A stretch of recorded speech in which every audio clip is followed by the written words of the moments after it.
Am I the only one that didn't know 1873 was the year that quietly changed the course of American history? While the streets bustled with the energy of a growing country, the United States was emerging from the Civil War and rapidly industrializing, with railroads stretching across the continent and cities swelling with new arrivals. Few could have predicted that a single act of Congress would set in motion a chain of events that would affect millions of lives for decades to come. This event is often called the Crime of 1873, a name that hints at the controversy and sense of betrayal that would later surround it. Newspapers of the time barely mentioned the change, and most Americans remained unaware of its significance. Yet, behind the scenes, powerful economic and political forces were at work. Unlike the dramatic battles and protests that fill our history books, this was not a violent event, but a quiet, legislative change, debated in the halls of Congress and signed into law with little fanfare. Key figures such as Treasury Secretary George S. Boutwell and Senator John Sherman played crucial roles in shaping the legislation. The Coinage Act was introduced as part of a broader effort to modernize the nation's currency system, influenced by international trends and the growing power of banking interests. The Coinage Act of 1873, passed by Congress, ended the minting of silver dollars, effectively demonetizing silver without public awareness or debate. For decades, both gold and silver coins had circulated side by side, forming the backbone of the American economy. Suddenly, silver was stripped of its status as legal tender, and the silver dollar vanished from daily transactions.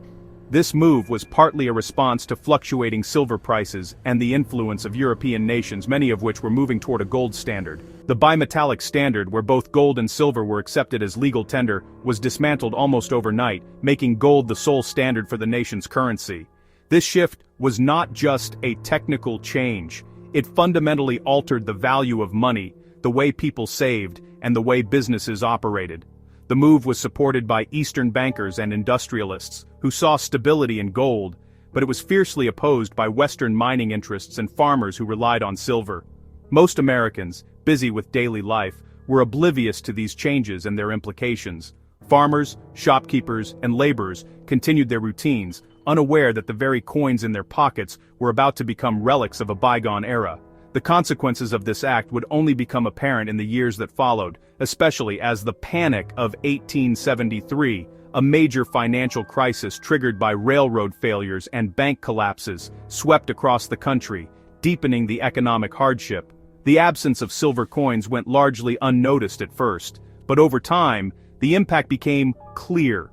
Prices shifted, debts became harder to pay, and the value of money changed in subtle but significant ways. For many, the disappearance of silver meant a tightening of credit and a growing sense of economic unease, especially in rural communities and among those already struggling. This legislative shift allowed policymakers and powerful interests to reshape the economy with minimal resistance. By quietly changing the rules of the monetary system, they set the stage for new winners and losers in the American economy, often favoring creditors and large financial institutions over ordinary citizens. The debate over gold versus silver would soon become a central issue in American politics, fueling movements like the Free Silver Campaign and shaping the platforms of future presidential candidates. The Quiet Revolution of 1873 set the stage for economic and social conflicts in the years to come. As the effects of the Coinage Act rippled outward, Americans would find themselves caught in debates over money, power, and fairness. Debates that would shape the nation's future and leave a legacy still felt today. The demonetization of silver was not just a technical adjustment, but a turning point shaped by the ambitions and anxieties of a nation in transition. To truly understand the significance of the crime of 1873, we need to look at the broader global context. In the decades leading up to the act, the world's major economies were shifting toward the gold standard. Britain had already adopted gold as the sole basis for its currency, and other European powers were following suit. This international trend put pressure on the United States to align its monetary system with those of its trading partners, especially as global trade and investment increased. The demonetization of silver had profound consequences for the American West, where silver mining was a major industry. Towns that had sprung up around silver mines faced economic decline as the demand for their product plummeted. Miners and their families, who had once seen silver as a path to prosperity, now found themselves struggling to survive. The sense of betrayal was especially acute in these communities. fueling resentment against Eastern elites and the federal government. For farmers and rural Americans, the shift to a gold standard meant deflation, falling prices for crops and goods, but debts that remained just as high. As the value of money increased, it became harder to pay off loans, leading to a wave of foreclosures and bankruptcies. Many saw the Coinage Act as a deliberate attack on their livelihoods, designed to benefit wealthy creditors at their expense. The backlash against the crime of 1873 gave rise to powerful political movements. The Free Silver Campaign, championed by populists and reformers, demanded the restoration of silver as legal tender. They argued that a bimetallic standard would make money more plentiful, ease the burden of debt, and promote economic growth. The debate over gold and silver became a defining issue of the late 19th century, culminating in the famous Cross of Gold speech by William Jennings Bryan in 1896. The legacy of the silent crime of 1873 is complex. On one hand, it aligned the United States with the global gold standard, paving the way for greater international trade and investment. On the other, it deepened economic divisions within the country, fueling decades of political conflict and social unrest. The story of the Coinage Act is a reminder that even the quietest changes in law can have far-reaching consequences, shaping the lives of millions and altering the course of history. Today, the events of 1873 are often forgotten, overshadowed by more dramatic moments in American history. But the silent crime remains a pivotal episode, a moment when the nation's future was quietly rewritten in the language of money, law, and power. As we look back, we can see how the choices made in those quiet halls of Congress continue to echo in our economy, our politics, and our lives.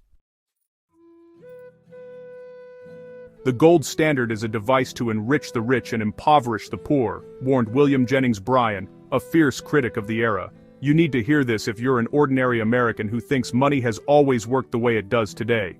Before the crime of 1873, America's bimetallic standard balanced gold and silver, serving both the elite and the common citizen. This system allowed for a more inclusive economy, where both precious metals played a crucial role. Gold, with its higher value, was often reserved for larger transactions and international trade, while silver was more accessible and used in everyday exchanges. This dual metal system ensured that wealth was not concentrated solely in the hands of the rich but was distributed more evenly across different social strata. Gold was the currency of the wealthy, symbolizing stability and international prestige. It was the metal of choice for the affluent, who used it to store and display their wealth. Gold transactions were often associated with significant business deals, investments, and international trade, reflecting the economic power and influence of those who possessed it. When the gold standard became dominant, it further entrenched the advantages of the upper class, as access to gold was limited and often out of reach for ordinary people. Silver, however, was the lifeblood of everyday transactions, especially for workers, farmers, and small business owners. It was the metal that kept the wheels of the local economy turning, facilitating the purchase of goods and services that were essential for daily life. For many, silver was not just a medium of exchange, but a symbol of their hard work and contribution to society. The bimetallic system allowed these groups to participate fully in the economy, providing them with a stable and accessible currency. It was a societal equalizer, giving ordinary people dignity and access to the economy. The widespread use of silver allowed for greater economic participation among the lower and middle classes, fostering a sense of inclusion and fairness. This accessibility helped to bridge the gap between different social groups, promoting a more cohesive and balanced society. The bimetallic standard kept the money supply flexible, stabilizing prices and supporting growth. By having both gold and silver in circulation, the economy could better adapt to changes in supply and demand, reducing the risk of inflation or deflation. This flexibility was crucial for maintaining economic stability and fostering long-term growth. When the gold standard took over, the money supply became more rigid, often leading to deflation, which hit debtors, farmers, and workers the hardest, while creditors and the wealthy benefited from the increased value of money. This balance reflected an America in transition, trying to meet the needs of both its cities and rural heartlands. The dual metal system was a testament to the country's diverse economic landscape where urban centers and rural areas each played vital roles. It highlighted the interconnectedness of different regions and the importance of catering to the needs of all citizens, regardless of their location. The shift to a gold standard, however, favored urban financial interests and large-scale industry, while rural communities and small businesses struggled with tighter credit and falling prices. The abandonment of silver would soon deepen the divide between rich and poor. When silver was demonetized, it disproportionately affected those who relied on it for their daily transactions. The loss of silver as a currency meant that many people found it harder to participate in the economy, exacerbating existing inequalities and creating new social tensions. The gold standard's deflationary pressures made it even more difficult for debtors to repay loans, leading to widespread hardship among farmers and the working class. The tension between gold and silver mirrored a deeper socio-economic rift. This conflict was not just about currency, but about the broader struggle between different economic classes and their competing interests. The debate over gold and silver was a reflection of the underlying issues of wealth distribution, economic power, and social justice that continue to resonate to this day. The gold standard, while praised for its stability, ultimately favored the interests of the wealthy and powerful, leaving many ordinary Americans behind. The political landscape of the time was deeply influenced by the gold and silver debate. Politicians and activists took strong stances, with some advocating for the gold standard as a means of ensuring economic stability, and others championing silver to support the working class. Public speeches, rallies, and political cartoons of the era vividly captured the intensity of this debate, reflecting the high stakes and widespread public interest. The media played a crucial role in shaping public opinion, with newspapers and pamphlets disseminating arguments for and against the gold standard. Financial institutions and wealthy bankers were among the strongest proponents of the gold standard. They argued that a gold-backed currency would provide greater security and predictability for investments, thereby fostering economic growth. However, this perspective often overlooked the needs of the broader population, particularly those who did not have access to significant financial resources. The focus on gold reinforced the existing power structures, making it more difficult for ordinary people to achieve economic mobility. In contrast, rural communities and small-town businesses were heavily reliant on silver. For these groups, the availability of silver coins was essential for conducting everyday transactions and maintaining local economies. The demonetization of silver disrupted these communities, leading to economic hardship and social unrest. Farmers, in particular, struggled with falling crop prices and increasing debt, as the deflationary pressures of the gold standard made it more difficult to repay loans. The economic challenges faced by the working class in rural communities often led to labor strikes and protests. Workers demanded fair wages and better working conditions, while farmers called for monetary reforms that would alleviate their financial burdens. These movements highlighted the growing discontent with the gold standard and the desire for a more equitable economic system. The struggle for monetary reform became a central issue in the broader fight for social and economic justice. Political figures of the time, such as William Jennings Bryan, became prominent advocates for the remonetization of silver. Bryan's famous Cross of Gold speech at the 1896 Democratic National Convention captured the frustration and aspirations of many Americans who felt marginalized by the gold standard. His impassioned plea for a return to bimetallism resonated with voters who sought a more inclusive and fair economic system. The speech became a defining moment in the political struggle over monetary policy. The economic implications of the gold and silver standards were complex and far-reaching. The gold standard's deflationary tendencies often led to economic contractions, making it difficult for businesses to grow and for workers to find employment. In contrast, the bimetallic system provided a more flexible money supply, which could better accommodate economic growth and stability. The debate over these monetary systems was not just about currency, but about the broader vision for America's economic future. For many ordinary Americans, the choice between gold and silver was deeply personal. It affected their daily lives, their ability to provide for their families, and their sense of economic security. The bimetallic system offered a sense of hope and possibility, while the gold standard often felt like a barrier to achieving the American dream. The struggle over monetary policy was, at its core, a struggle for the soul of the nation and the promise of opportunity for all its citizens. The debate over gold and silver also highlighted the diversity of America's population and the different needs of its various communities. Immigrants, minorities, and other marginalized groups often found themselves on the front lines of this economic struggle.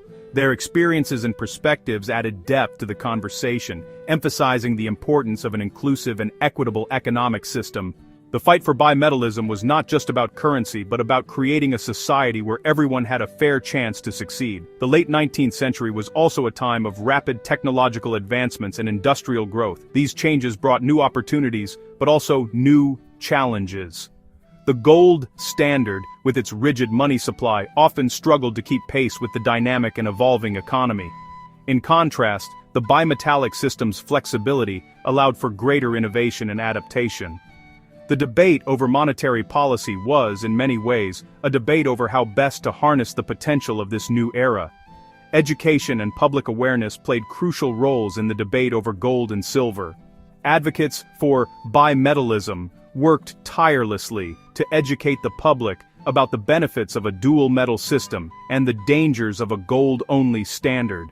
Through pamphlets, lectures, and community meetings, they sought to empower ordinary citizens with the knowledge they needed to make informed decisions. This grassroots effort was a testament to the power of education in shaping public policy and driving social change. Women also played a significant role in the monetary debate. As activists and suffragettes, they recognized the importance of economic policy in shaping their lives and futures. Many women became vocal advocates for bimetallism, seeing it as a way to promote economic justice and equality. Their involvement added a crucial dimension to the conversation, highlighting the intersection of gender and economic policy. The fight for bimetallism was part of a broader struggle for women's rights and social justice. The movement for bimetallism brought together a diverse coalition of individuals and groups, united by a common goal of economic fairness.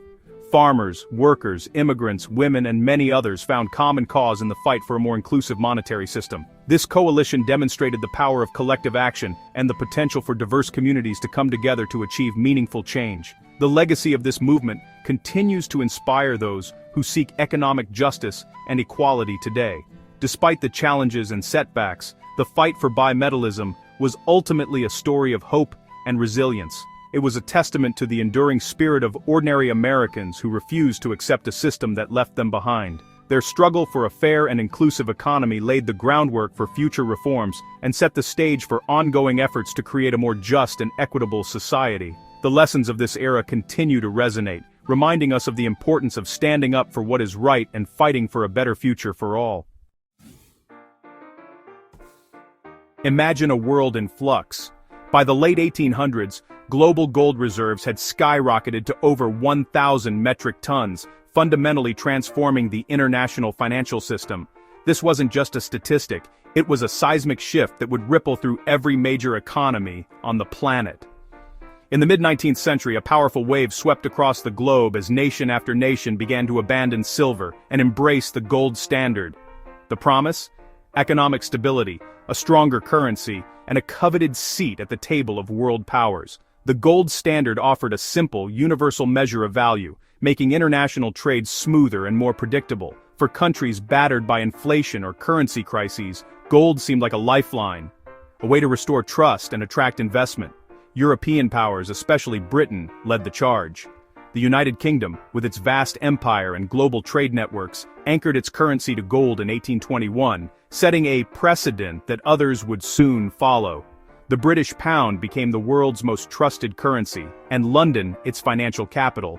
France and Germany, eager to compete and stabilize their own economies, soon enacted sweeping reforms to phase out silver. These moves were not without controversy. Debates raged in parliaments and newspapers, with some fearing the loss of monetary flexibility and others warning of social unrest. Across the Atlantic, the United States watched these developments with keen interest. American policymakers saw an opportunity. By joining the gold standard, the U.S. could attract foreign capital, boost its credibility, and cement its place as a rising economic power. The decision was strategic. With Europe's major economies aligning around gold, the U.S. risked being left behind if it clung to silver. American bankers, industrialists, and politicians debated fiercely.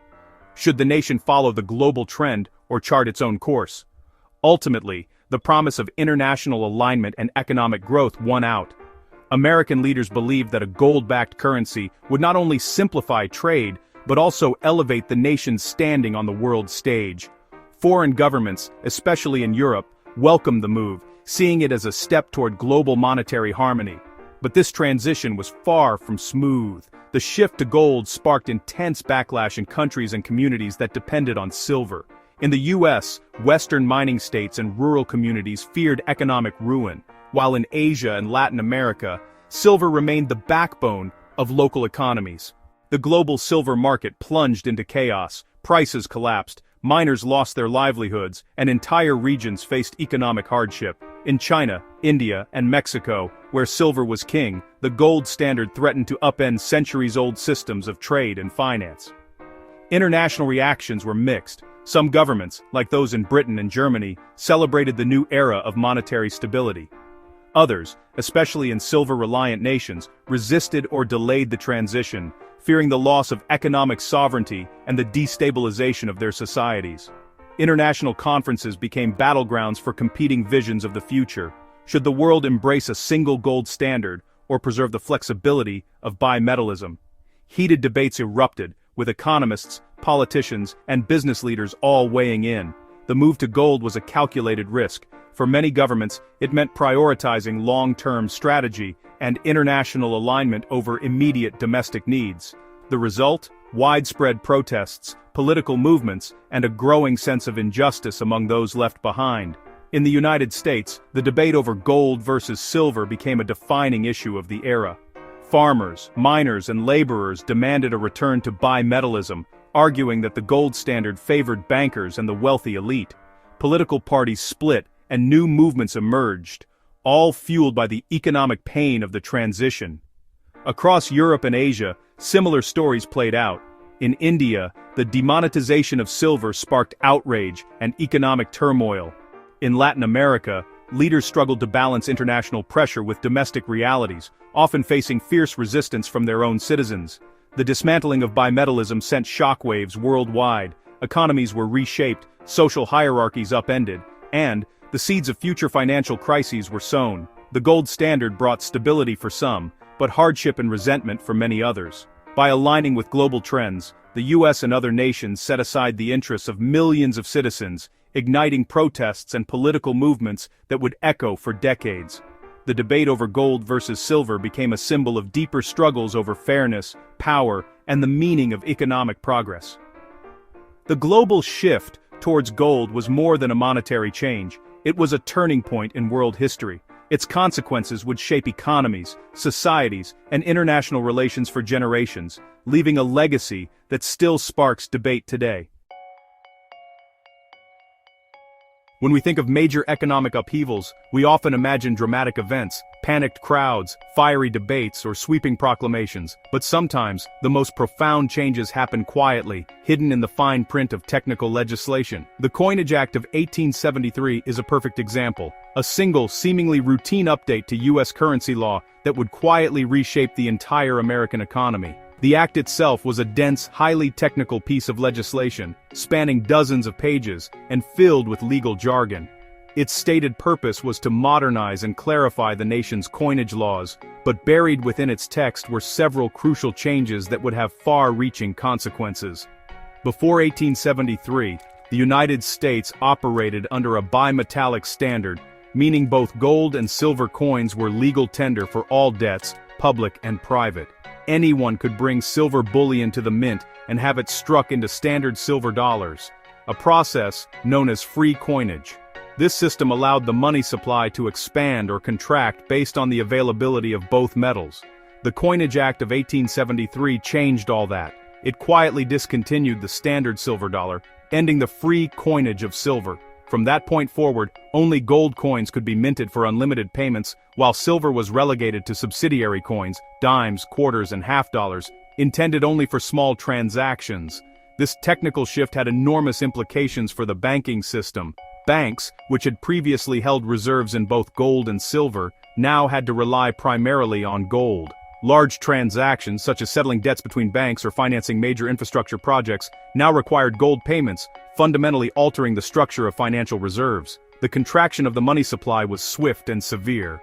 With silver coinage restricted, there was less money in circulation, making it harder for ordinary Americans, especially those in rural and western regions, to pay debts or obtain credit.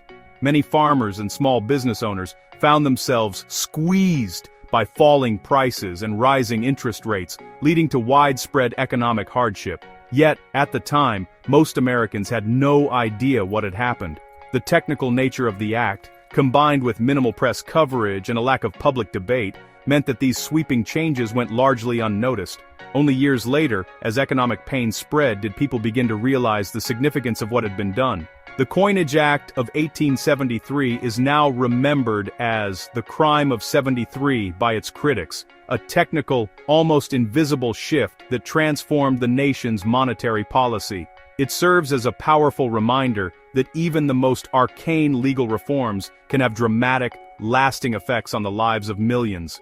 In the end, the technical changes of 1873 set the stage for decades of monetary debate, economic struggle, and political conflict, proving that sometimes the smallest details in the law can quietly change the course of history.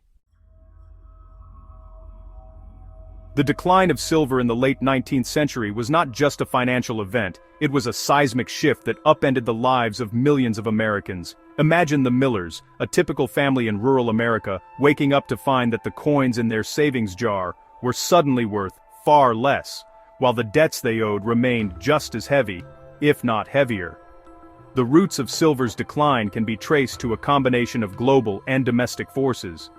Internationally, major economies like Germany and France abandoned silver in favor of the gold standard, flooding the market with excess silver and driving down its price. Domestically, the Coinage Act of 1873, sometimes called the Crime of '73, officially demonetized silver, ending its role as legal tender for large transactions in the United States.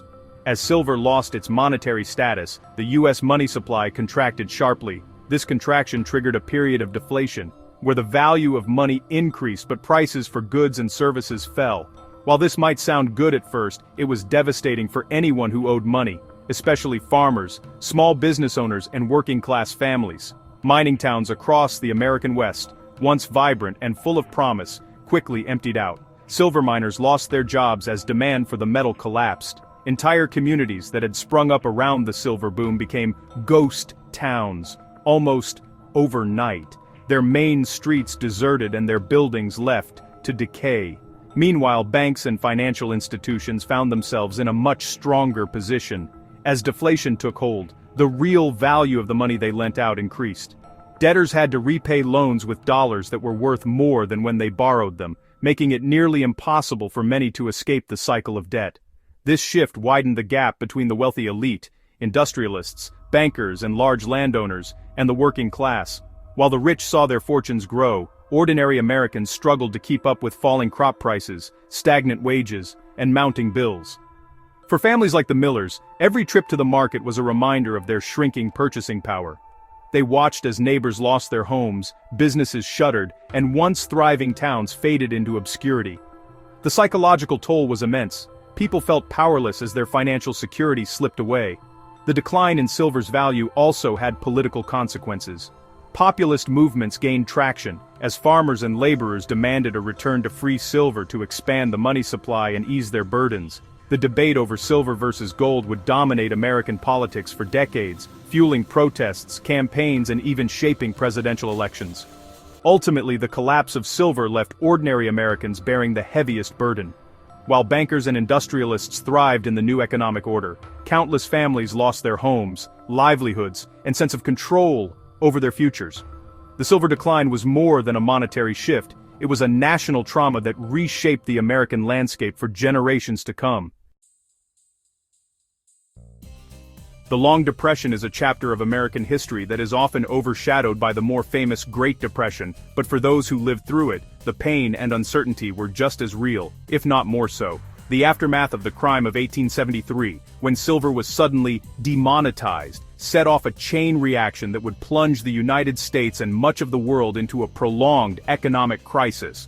From 1873 to 1879, the nation was gripped by a relentless downturn that touched every corner of society, leaving millions to face hardship, loss, and the daily struggle to survive. Imagine waking up one morning to find that the money you had saved was suddenly worth less, that the prices for your crops or goods had plummeted and that the job you depended on had vanished overnight. This was the reality for countless Americans. The sudden shift away from silver-backed currency combined with global economic pressures triggered a domino effect. Banks failed, businesses closed, and families who had once felt secure found themselves on the brink of ruin. The business sector was among the first to feel the shock. Prices for goods and services fell sharply, but so did demand. Entrepreneurs who had risked everything to build their businesses watched helplessly as customers disappeared and creditors came calling. In cities like New York, Chicago, and Philadelphia, once bustling financial districts became eerily quiet. The sound of commerce was replaced by the silence of shuttered storefronts and the anxious whispers of those left behind. Personal stories from the era reveal the human cost behind the statistics. In a letter from 1875, a shopkeeper in St. Louis wrote, "Each day, I open my doors with hope, but by noon, I have seen only a handful of customers. My shelves are full, but my pockets are empty. I fear for my family." Such stories were echoed in towns and cities across the country, as business owners struggled to keep their dreams alive. The agricultural sector was hit even harder. For many farmers, the land was not just a source of income, it was their identity, their legacy, and their hope for the future. But as crop prices collapsed, debts mounted. Many had borrowed heavily to buy new equipment or expand their acreage, only to find themselves unable to pay back what they owed. Fields that once symbolized opportunity became reminders of loss, as families watched their livelihoods slip away. One Nebraska farmer wrote in his diary, "The wheat stands tall, but it is worthless. The bankman comes tomorrow. I do not know what I will tell my children." Stories like his were tragically common. Auctions of farms and homes became a regular occurrence, with neighbors gathering not to celebrate, but to witness the end of a family's dreams. The loss of a flexible money supply made these struggles even worse. With less money in circulation, credit dried up, and banks became more aggressive in collecting debts. Bankruptcies and foreclosures swept through rural communities, leaving behind empty houses and broken families. For many, the only option was to pack up and move west, hoping to start anew. The industrial sector was not spared. As factories closed or cut back production, thousands of urban workers lost their jobs. Those who remained often faced harsh wage cuts and grueling working conditions, with little hope for improvement. In the words of a textile worker from Massachusetts, "We work longer for less, and still it is not enough. My children go hungry, and I do not know how much longer we can endure." Child labor became more common, as desperate families sent their youngest members to work in mills, mines, and on the streets. The sight of children with soot-stained faces and bare feet became a symbol of the era's hardship. The working class and urban poor bore the brunt of the crisis. Poverty and unrest spread rapidly, fraying the social fabric of cities and towns. Crowded tenements overflowed with families struggling to make ends meet, while protests and strikes became more frequent as people demanded relief and reform. In New York, a mother wrote, "Mein be sprade by can say, we eat what we can find. My husband waits in line for bread, and I pray each night for work." Charitable organizations and churches did what they could, but the need was overwhelming. Soup kitchens and bread lines stretched for blocks, and the sense of desperation was palpable. Yet, even in the darkest times, communities found ways to support one another, sharing what little they had and offering hope to those who had lost everything. The financial sector was thrown into turmoil. The Long Depression exposed the dangers of a rigid monetary system and the consequences of decisions made by those in power. Bankers and politicians debated fiercely over how to restore stability, with some calling for a return to bimetallism and others insisting on the gold standard. For ordinary people, these debates seemed distant and abstract, offering little comfort as they faced daily hardship. The era saw the rise of new political movements, as farmers, workers, and small business owners demanded change. The Greenback Party, the Grange, and other organizations gave voice to those who felt abandoned by the system, laying the groundwork for future reforms. Ultimately, the Long Depression left a profound mark on every population it touched. Behind every statistic was a family, a worker, or a farmer whose life was changed forever. The lessons of this era would echo for generations, shaping debates about money, fairness, and the role of government in protecting its people. As the economy slowly recovered in the late 1870s, many families rebuilt their lives, but the scars of the long depression remained. The stories of resilience, loss, and hope from this era remind us that economic decisions made in distant halls of power can have lasting, deeply personal consequences for millions of ordinary people.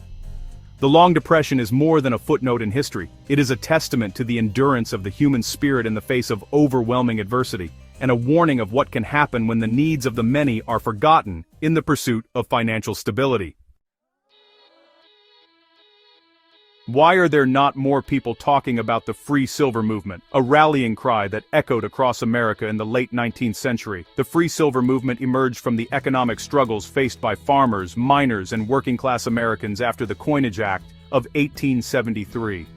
Its origins lay in the demand to restore bimetallism and allow the free coinage of silver, which many believed would ease debt and expand the money supply. The movement quickly attracted support from farmers, miners, and laborers, who saw silver as a path to economic relief. For these groups, silver coinage represented hope for escaping crushing debts and achieving a fairer economy. Key figures emerged, including William Jennings Bryan, whose famous Cross of Gold speech electrified supporters, and Senator Richard P. Bland, a leading advocate in Congress. These leaders, along with countless grassroots activists, pushed the free silver agenda into the heart of national politics. Yet, powerful banking and industrial interests fiercely opposed the movement, setting the stage for a dramatic national debate. The economic hardships of the time were severe. Farmers were burdened with high debts and low crop prices, while miners faced declining silver prices. Laborers struggled with low wages and poor working conditions. The free silver movement promised a solution by advocating for the unlimited coinage of silver, which supporters believed would inflate the currency, raise prices, and make debts easier to repay. William Jennings Bryan became the face of the movement. His impassioned speeches, particularly the Cross of Gold speech at the 1896 Democratic National Convention, galvanized the movement and brought it to national prominence. Senator Richard P. Bland, known as Silver Dick, was another key figure. He tirelessly advocated for silver in Congress, pushing for legislation that would benefit the working class. The movement's influence extended beyond speeches and rallies. It sparked widespread public debate and became a central issue in American politics, influencing elections and policy decisions. However, the movement faced fierce opposition from powerful banking and industrial interests who feared that free silver would destabilize the economy and devalue their wealth. Despite the opposition, the free silver movement left a lasting impact on American politics. It highlighted the economic struggles of the working class and brought attention to the need for monetary reform. The legacy of the free silver movement can still be seen today in discussions about economic policy and the role of government in addressing economic inequality. It remains a powerful example of grassroots activism and the fight for economic justice. The debate over silver in 19th century America was not just a matter of economic policy, it was a crucible that tested the very fabric of the nation. Imagine stepping into a crowded town hall, the air thick with tension, as citizens from all walks of life gathered to argue their case. Voices clashed, tempers flared, and the stakes felt existential. This was a country at a crossroads, and the question of silver versus gold became a lightning rod for deeper anxieties about power, justice, and the future of American democracy. The silver issue ignited fierce political and social divisions across the United States, pitting region against region, class against class, and even neighbor against neighbor. On one side stood the supporters of the gold standard, primarily bankers, industrialists, and urban elites concentrated in the Northeast and major cities. They argued that gold would ensure economic stability, maintain international credibility, and protect their investments from the risks of inflation. In stark contrast, silver advocates, farmers, laborers, miners, and small business owners, especially in the South and West, felt increasingly marginalized. They saw the gold standard as a tool wielded by the powerful to suppress the working class, keep credit tight, and drive down the prices of crops and goods. For them, the free coinage of silver represented hope, a way to expand the money supply, ease debts, and level the playing field. The controversy played out in the press, with newspapers and pamphlets taking sides and fueling the fire. Political rallies became battlegrounds, with orators traveling from town to town, stirring up crowds with passionate speeches. The debate exposed and deepened the urban-rural divide, as well as the gulf between the wealthy and the working poor. Calls for justice, fairness, and a more inclusive national identity became central to the arguments on both sides. For many, the silver debate was about more than coins. It was about who belonged in the American story and whose interests the government should serve. The silver debate revealed and intensified the nation's underlying social and economic fractures. It became a proxy war for broader struggles over inequality, opportunity, and the meaning of democracy itself. The outcome of this conflict would shape the lives of everyday Americans for generations. It influenced not only the nation's economic policies, but also its sense of identity and unity. The silver question forced Americans to confront what kind of country they wanted to build, and for whom. The struggle over silver was more than economic. It was a defining conflict over the direction and values of the nation itself. The echoes of these debates would reverberate through American politics, shaping alliances, parties, and the very language of justice and equality for decades to come. I don't think people understand just how deeply the crime of 1873 shaped America's future. Its impact still echoes today. The crime of 1873 left a legacy of deep-seated resentment and class conflict that persisted for decades in America. Ordinary citizens, especially farmers and laborers, continued to blame banks, industrialists, and politicians for their ongoing economic struggles. The sense of betrayal fueled waves of protest, strikes, and political movements well into the late 19th and early 20th centuries. Political rhetoric intensified, with calls for equality and reform echoing through new parties and populist campaigns. Despite these efforts, many attempts at reform failed, deepening the divide between social classes and fueling long-term mistrust. The struggle over monetary policy became a lasting symbol of broader societal tensions and the fight for economic justice. Farmers, in particular, felt the brunt of the economic policies. They were often heavily indebted and relied on the value of silver to repay their loans. The demonetization of silver meant that their debts became more burdensome, leading to widespread financial distress in rural areas. This economic hardship gave rise to movements like the Grange and the Farmers' Alliances, which sought to unite farmers against what they saw as the oppressive practices of banks and railroads. Industrial workers also joined the fray, organizing strikes and forming unions to demand better wages and working conditions.